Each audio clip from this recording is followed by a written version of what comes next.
So we were talking about the weathering CO2 thermostat, a very, very nifty idea in earth sciences that helps to understand why the climate of the Earth has been so stable over geologic time, that the sun has been getting hotter through time, and that's because that's what stars do when they make bigger atoms out of littler atoms, which is the nuclear fire in the sun. The whole thing sort of contracts and gets hotter, and so Carl Sagan came up with this this paradox.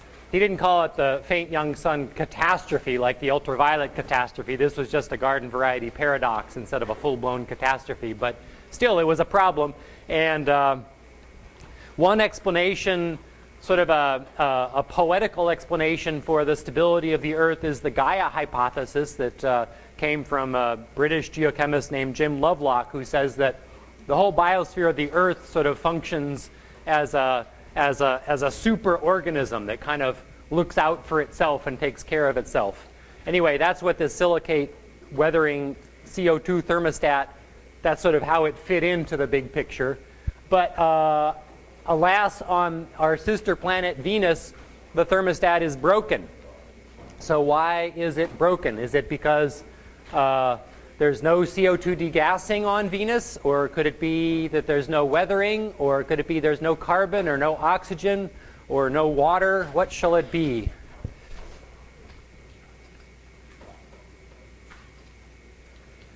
So yeah, you've got both of the right answers there are sort of standing out. There is no weathering because there is no water. Venus was close enough to the sun that when water evaporated, it never hit the part of the phase stability diagram for H2O where it forms liquid or ice. And so you could just keep putting more and more vapor into the air, and it would never reach the part of the system where it would rain or snow. So that was a runaway greenhouse effect on poor Venus.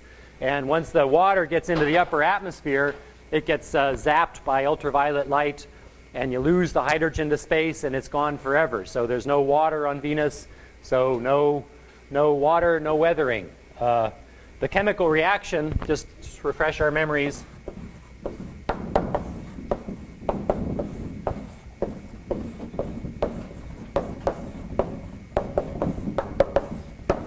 looks like that. And weathering is going forward. Backward is metamorphism.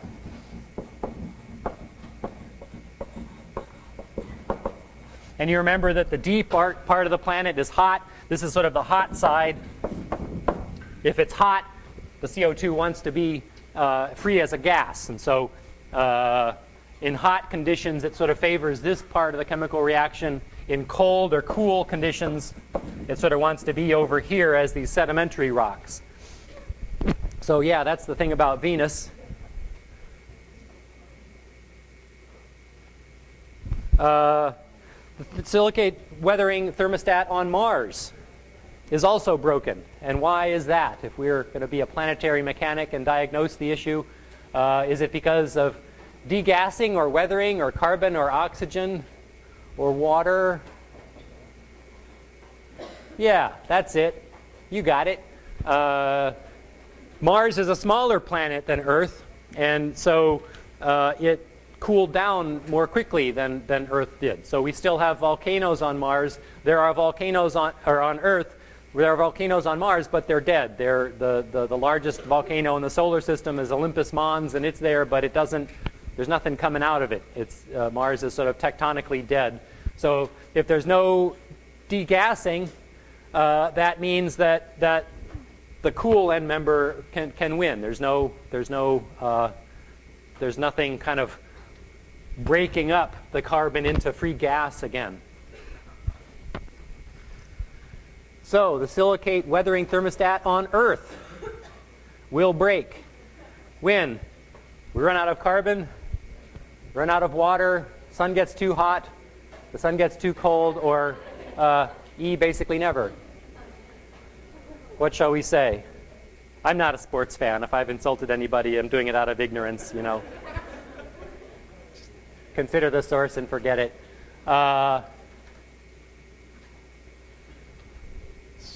So stars get brighter as they age, don't they? That's the faint young sun paradox going into the past. So switching that around into the future would be the hot old sun paradox. What happens to the Earth? The sun gets hotter and hotter.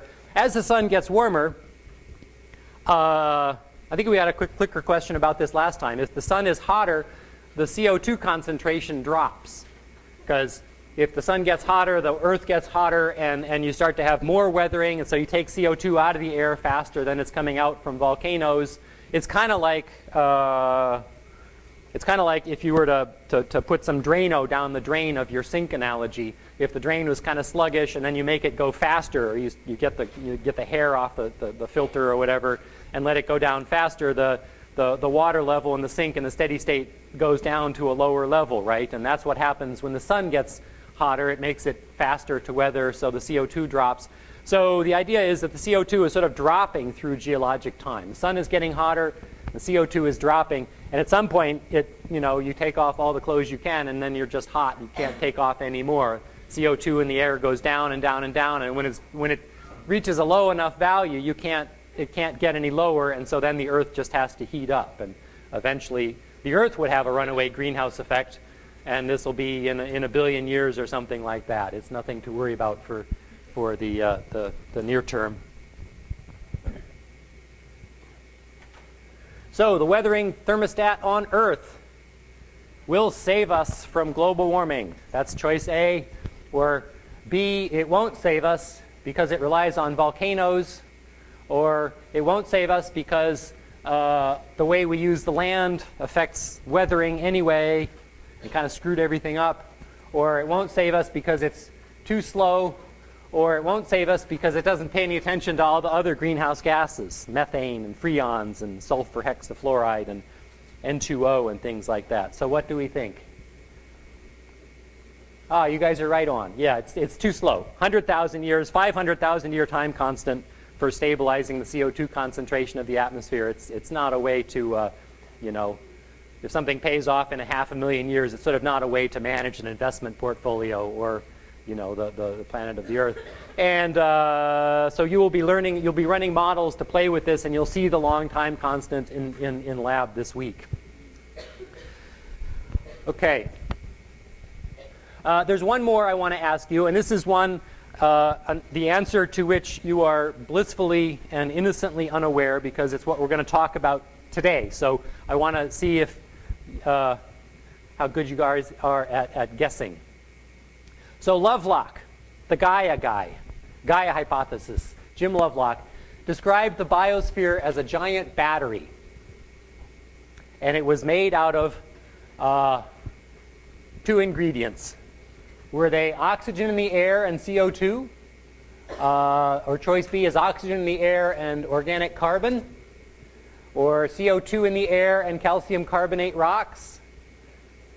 D, CO2 in the air and igneous rocks? Or igneous rocks and calcium carbonate? If you were going to make a giant sort of Gaia battery, how would you do it? Take a wild guess.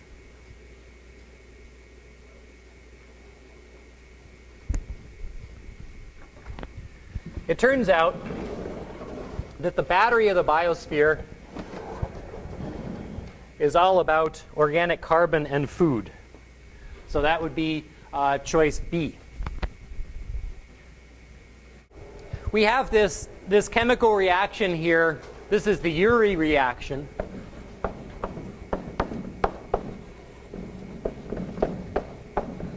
And it's an astonishing thing because the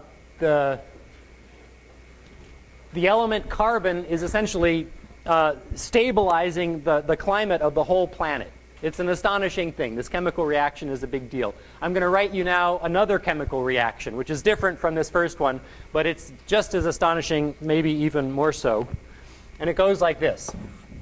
CO2 plus water plus energy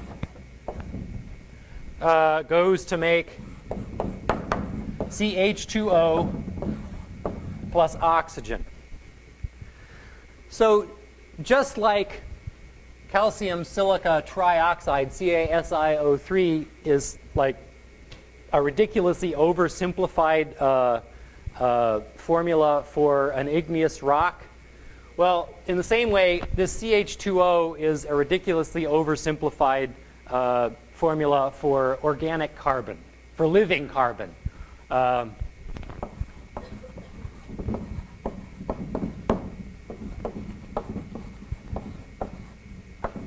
So the word organic comes from life. The word org is you know, the root is life. And so it turns out that carbon that's sort of in something like this form is called organic even if it came out of an oil well or, you know, from a chemical plant. So there's like different uses of the word organic among, you know, people at the grocery store. Organic means that the bananas were grown without pesticides or, you know, growth hormones or whatever. And that's completely different from the way a chemist uses the word organic, which means that it is in this sort of a form that has sort of hydrogens on it, as opposed to CO2, which is an oxidized form of carbon, which means that it has oxygen. It's just totally bonded with oxygen. So this transition of the carbon from CO2 to an organic carbon is part of it's a chemical transformation called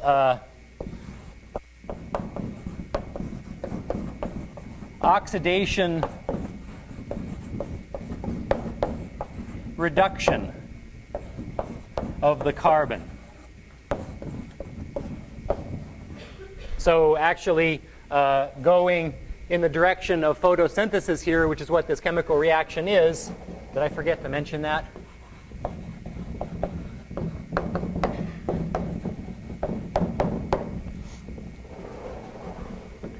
We're going from an oxidized form of carbon to a form of carbon which is more reduced.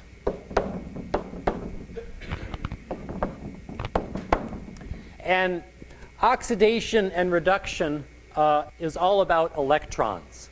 So carbon can be oxidized and reduced. Metals can be oxidized and reduced. So if your fender on your car is rusting out, that's because the metal iron is being oxidized. It's the same kind of chemistry. And it's all about electrons. It's sort of an accounting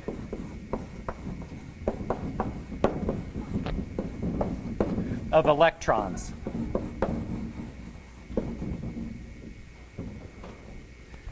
So the element oxygen is sort of one of the principal players of this. The element oxygen is very greedy for 2 electrons.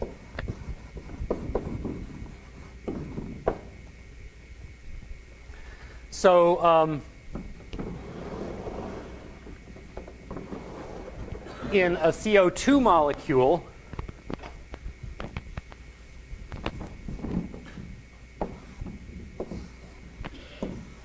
so remember it's this linear molecule, wiggles and can be a greenhouse gas.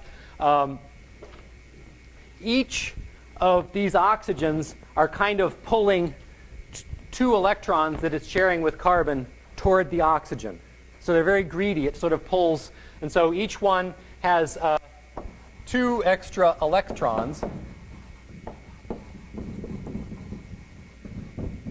on this oxygen and on this oxygen.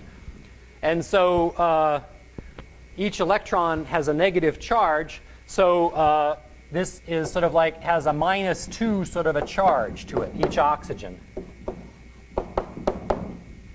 And then the overall molecule has no charge. So the carbon in the middle has to have a charge called an oxidation state.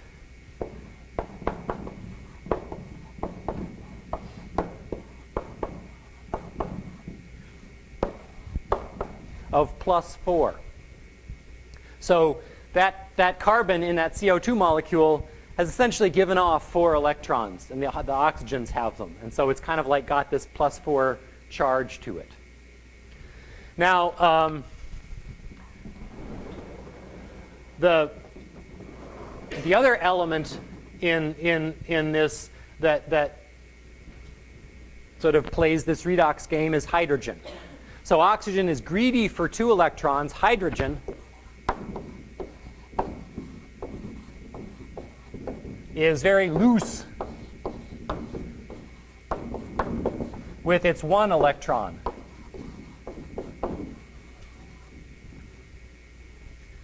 So if the way to make a compound reduced, which is the opposite of oxidized, is to bond it with hydrogen instead of oxygen. And the most reduced carbon you can get is actually methane. So let's put this here.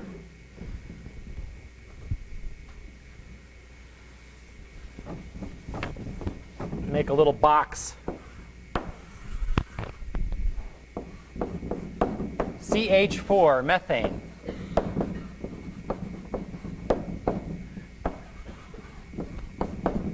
This is the most, quote, reduced form of carbon. So each hydrogen on the methane has given up 1 electron because it's very loose with it. Let it go. And it's only got the 1. So each one, if you get rid of something that has a negative charge, what's left over is a positive charge. So each one has +1, and there's 4 of them. So it's like 4 plus charges on those hydrogens. And the carbon, therefore, has an oxidation state of -4. So in order to go all the way from CO2 to CH4, you'd need 8 electrons. There's you're going from being short 4 to having 4 extra. And because this number is lower than this one, this is a negative number, -4, they call this reduced. So that's where this word reduced comes from. Oxidized kind of makes sense kind of by just intuition because it's got oxygen. This looks like an oxidized carbon. Or if you've got oxidized iron on your car, that's an iron oxide, Fe, the iron bonded to oxygen. So oxygen, you kind of don't really have to be much of a chemist to understand. Reduced is a little trickier because it's all about these electrons, and you sort of have to follow where they're going and see that this is an oxidized carbon with a plus charge, then reduced has a very low charge like that. So are there any questions? Yes?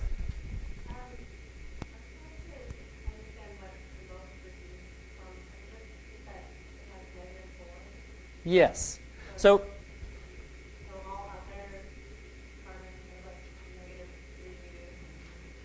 well, this one, for example, here this oxygen has a -2 charge, and there's 2 times a +1 charge on these 2 hydrogens, and so the oxygen here, or the carbon in this CH2O, has an oxidation state of 0. So this is right in between this most oxidized and this most reduced form. A little more in the way of sort of backstory here may be helpful. Carbon has 4 electrons in its outermost shell, and it wants 8 to be complete. So it wants 4 bonds. So hydrogen can come in. Each hydrogen can donate a bond or an electrons, and then there's 2 that make this chemical bond. So you can do it with hydrogens. You can do it with oxygens. There's always 4 bonds to carbon. So they talk about fats in food. So fats are these strings of carbon, and a saturated fat is one where there's as many atoms hanging off of that thing as you can possibly get. So this would be a 5-carbon chain, and if you put hydrogens so that all the carbons have 4 bonds, it will give you a good workout for your writing muscles. And this is a saturated hydrocarbon, or a saturated fat. If we were to take away some of these hydrogens, you could have a double bond here. So now each carbon still has 4 bonds. Each bond brings 1 electron. It needs 4 electrons to be happy, so it needs 4 bonds to be happy. So carbon with 4 hydrogens is as reduced as it can get, because it's getting 1 electron from each of these hydrogens. Or with 2 oxygens, is as oxidized as it can get, because then it's giving away all 4 of its outer electrons, and that's all it has to give. So yeah, CO2 to methane is sort of the full spectrum of oxidized versus reduced for carbon. Yeah?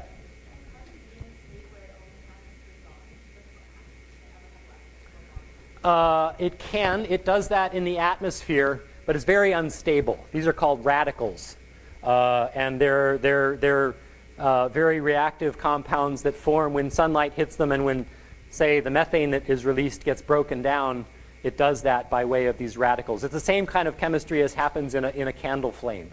You get this sort of, all kinds of normal order of molecules kind of breaks down, and you get these weird things like carbon with 3 bonds to it. But there's not stable things that have different numbers of bonds in them.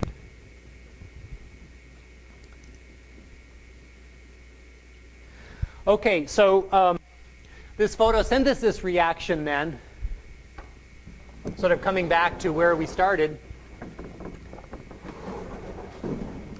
it takes oxidized carbon and it makes reduced carbon out of it.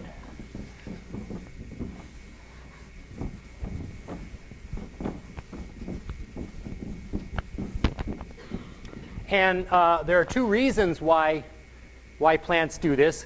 One, because reduced carbon stores energy.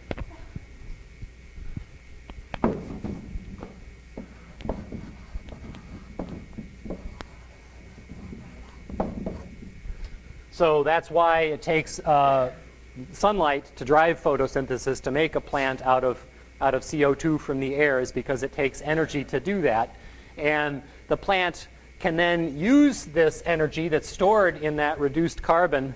It can get the energy back out. That reaction goes the other way. That's called respiration.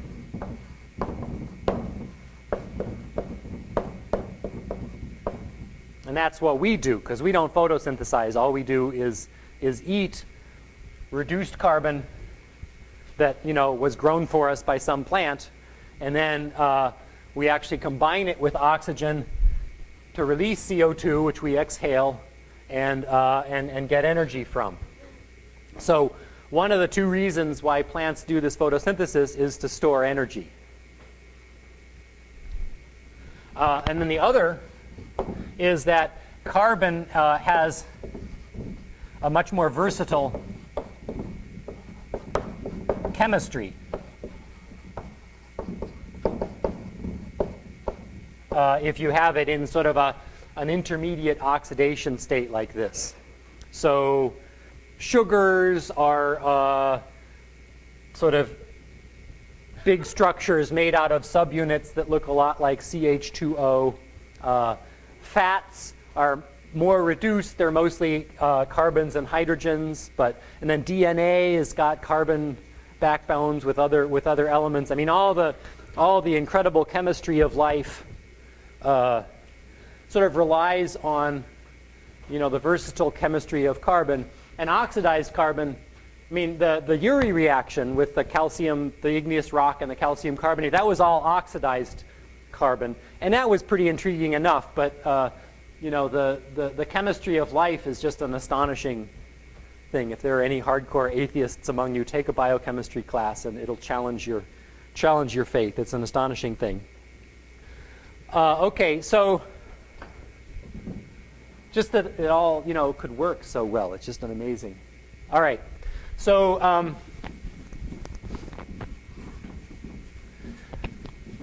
we've got this photosynthesis that happens on Earth that creates this this organic material.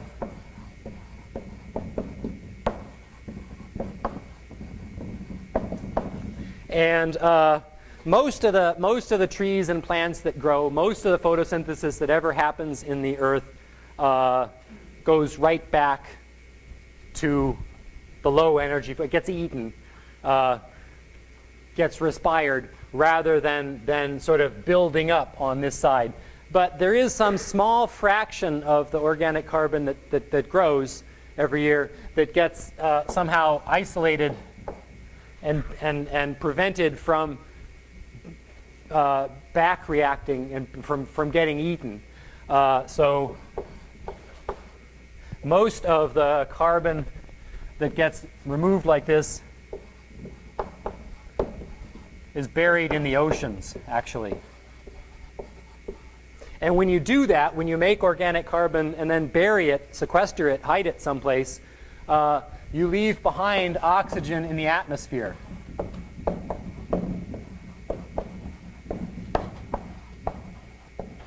And that's where the oxygen in the atmosphere comes from. It's not, coming from the planet, didn't come here on comets or something like that. It doesn't really belong there.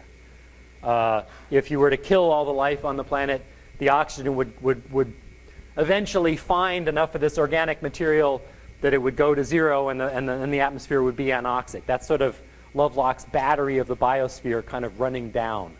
So he envisions us as like these Energizer bunnies with one electrode up in the oxygen in the air and the other, deep in a ham sandwich. That's our battery. That's how we get our energy and sort of drive ourselves.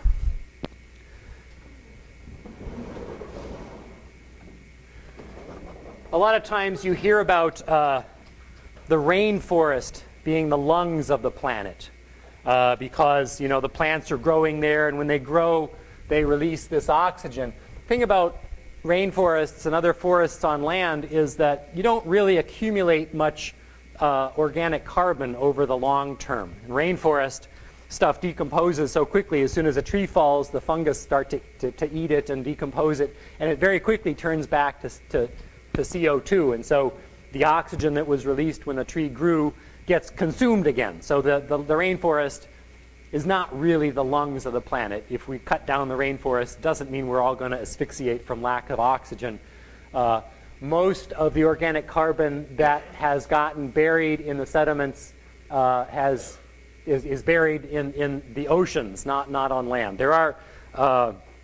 There's carbon in soils. And then there's peat deposits in high latitudes that can sort of accumulate and last for tens of thousands of years or something like that. But to really, really get rid of organic carbon, to really flush it away, you got to kind of store it in sediments of the ocean and get rid of it that way. So most actually of the organic carbon on Earth that has accumulated over the history of the Earth was originally buried in ocean sediments, but has now, they're sort of ocean sediments on continental crust. So there's sedimentary rocks all over the continents. The continents basically float higher in the sort of mantle of the ocean than the ocean crusts do. So the ocean crust is intrinsically sort of underwater and deeper.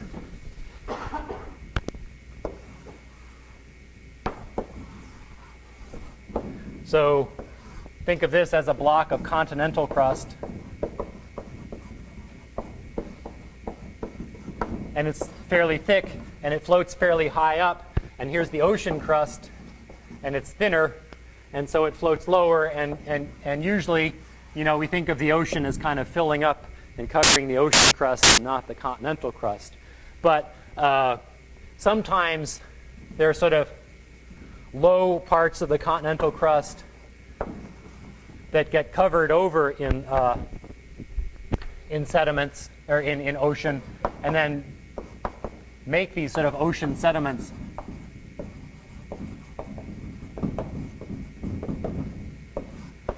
even though it's on sort of on continental crust.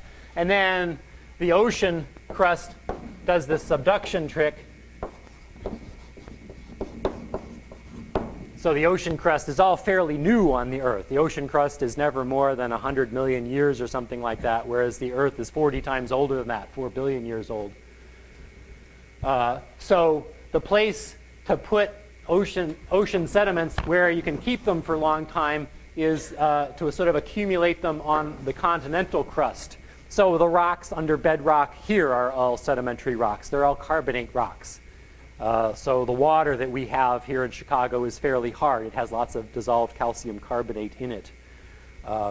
Because of so the organic carbon that has been buried over geologic time, leaving behind oxygen in the atmosphere, is mostly found in sort of ocean sediments located on blocks of continental crust.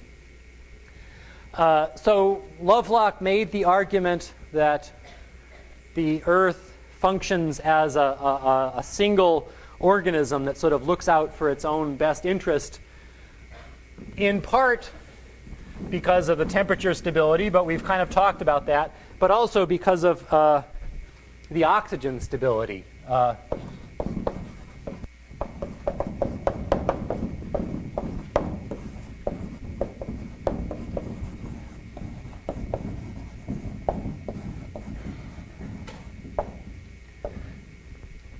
So for the longest time in Earth history, for most of Earth history, there wasn't any oxygen in the atmosphere. And then somebody learned how to do, some bacteria learned how to do this trick of photosynthesis that released oxygen. Earlier photosynthesis had used a different chemistry, and so it didn't do this. But when this oxygenic photosynthesis was developed by cyanobacteria, I've heard this called the biggest environmental pollution event in the history of the Earth, because oxygen is a very it's a very reactive gas, and it has to be carefully controlled if you're going to have it near organic carbon, like your muscles and tissues and everything, because it wants to react you. It wants you to be CO2. It doesn't. You're not an equilibrium being, a reduced carbon being. And most of the life forms that were on Earth at the time had, they had to sort of, they got chased down into the darkest corners, deep into sediments and places where there was no oxygen by this oxygen that got released by this photosynthesis. So it's as if some bacteria or something today learned how to make a living by releasing chlorine gas to the atmosphere. So something in some evil critter in the ocean takes sodium chloride, which is sea salt, and makes chlorine gas, and then everybody has to go and hide underground someplace for the rest of time. That's kind of like what this was like, this release of oxygen as organic carbon from this oxygenic photosynthesis got buried. Actually, there is most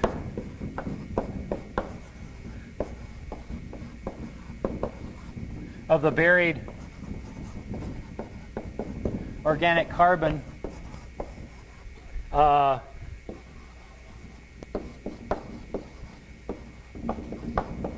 reacted with other chemicals in the Earth system before it started accumulating as free oxygen in the atmosphere. So iron, for example.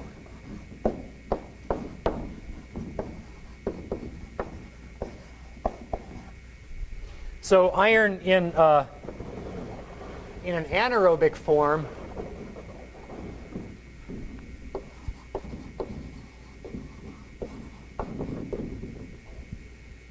in anaerobic water, iron is soluble. So there was iron dissolved in the ocean just like sea salt, and it, not a whole lot happened to it. It just kind of flowed around.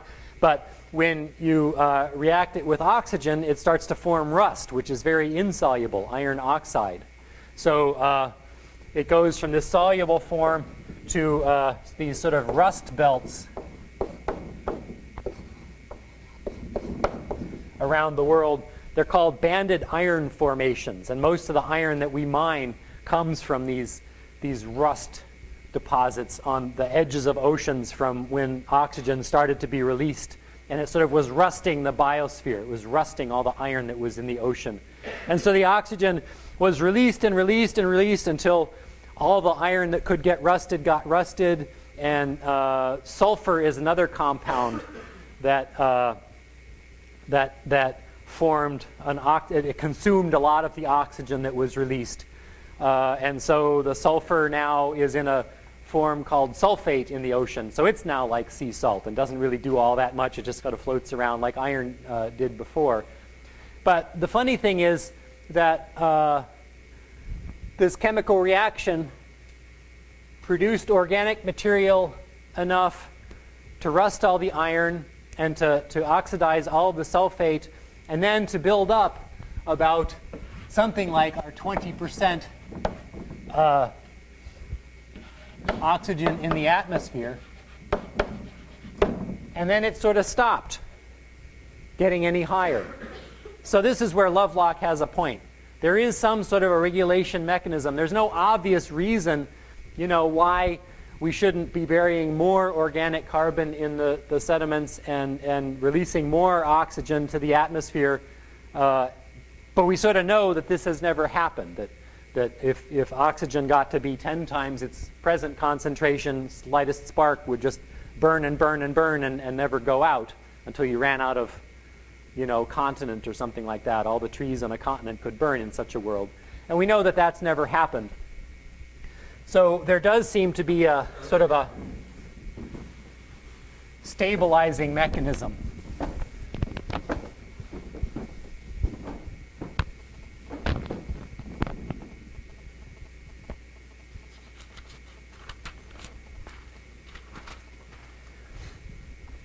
And it sort of has something to do with the oxygen in the atmosphere and the burial of organic carbon. So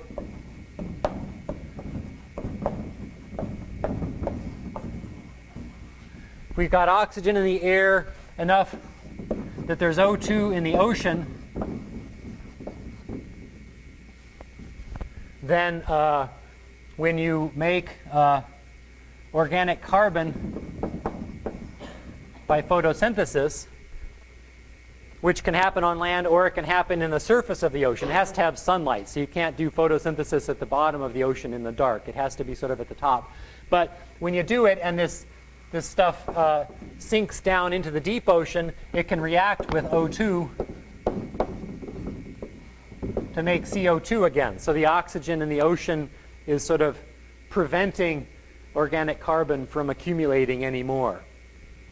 But if the oxygen in the atmosphere drops down, if this gets too low, then the ocean can become anoxic.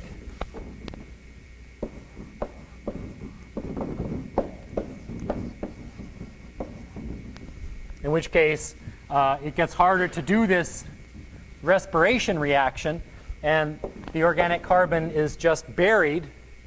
And when you make organic carbon, you make oxygen. And if you don't respire the organic carbon again, then you've built some oxygen in the atmosphere. So oxygen in the atmosphere gets too low, ocean gets anoxic.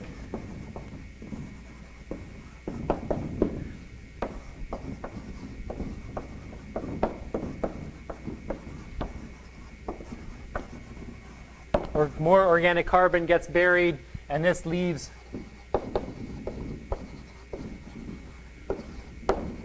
O2 in the atmosphere. So it's another sort of a stabilizing thing, like a negative feedback, like we talked about for the carbon cycle. This one is not as well understood. I have to be honest with you. the stability of atmospheric oxygen still seems kind of spooky to me. I mean, it sort of makes sense that if the atmosphere gets, I mean, this mechanism sort of makes sense in a qualitative sort of way, but there aren't sort of models that have, that can reproduce the stability of the oxygen in the atmosphere. It's still kind of a mysterious question. So now where we're going with this is that fossil fuels are actually this organic material, and just like the Energizer Bunny with one finger in a ham sandwich and the other in the oxygen in the air, this is what we're doing with, to get energy from fossil fuels. We're digging up this organic material and reacting it with oxygen, doing essentially the same thing as a respiration reaction to get this energy back. And you might wonder to yourself if, by tapping out the biosphere of the battery, the battery of the biosphere, if that means that we're going to asphyxiate ourselves by running out of oxygen. And the answer to that, happily, is no, that the vast majority of this organic stuff that's buried in the continental crust, the sedimentary rocks on the continental crust or sediments in the ocean, is in a form that's just not very convenient to use as a fuel. So what we'll talk about next time is what forms of carbon are usable as fuel: coal, oil, and gas. And most of the organic carbon, like if you go and look at the limestone buildings on the campus, those rocks, those limestone rocks, are mostly calcium carbonate, but they may have a few percent, maybe 0.1% or 0.5% or something, organic carbon in them. And so theoretically, you could burn that organic carbon with oxygen and get energy out, but in a practical sense, it's all buried, it's all caught up in that rock, and so it's inconvenient to use. And that's the way most of the carbon on Earth is. So it's only very special carbon deposits that are now available to us as fossil fuels. So we'll talk about those on Wednesday.